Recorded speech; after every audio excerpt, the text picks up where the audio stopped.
ilishwa ububele boMzantsi Afrika uthathwa gwenxa ngabantu. Awukwazi ukuthi okokuqala ucele kwa iphemithi yobana mandiyoba kulaa ndawo. Ufika uthi kule ndawo ndiyazibeka apha ndiyinkosi apha. Inkosi ngokwaseMzantsi Afrika kufuneka ube nendawo, umhlaba, thetha umhlaba. Ufuneka uhambe ngokomgaqo wokusekwa komntu wobukhosi.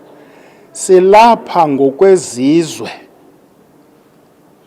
yindiva, silapha ngokwezizwe, not ngokweziduko. Awuzuthi kuba nihle lapha nithi ngundlangisa nivele nithi hayi sizinkosi, senza ubukhosi. Awuthi kuba usithi thina sivele eBhayi, ngoko nesilapha nje singamabhayi senza ubukhosi.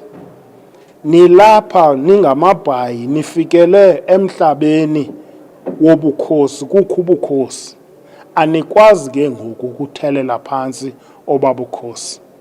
Ubukhosi yinto ecwangcileyo, yinto esulungekileyo, yinto enembeko, yinto efanele into yobana mayibe ihlonitshwa ngolo hlobo noba ngaba kuthiwa ungumhambi. Yabona ke ikuxelela enye into laa nto, ikuxelela le nto siyithethayo yokokubana ubukhosi mabuhlonitshwe urhulumente, makabuxabise ngendlela zonke ubukhosi in terms of imithetho, amagunya, nayo yonke into edilishana nokuhlaliswa kwabantu.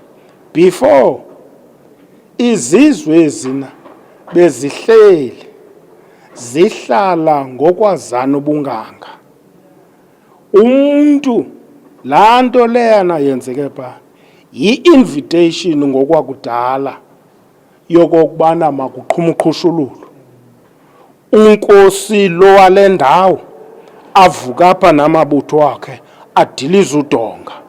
Ngenxa yobana ke sikule meko sikuyo ngoku, sifanele into yobana sithi ke ngoku iziseko ezijongene nezinto ezigwenxa ngokuhlala, amapolisa mawayiphuthume kamandi.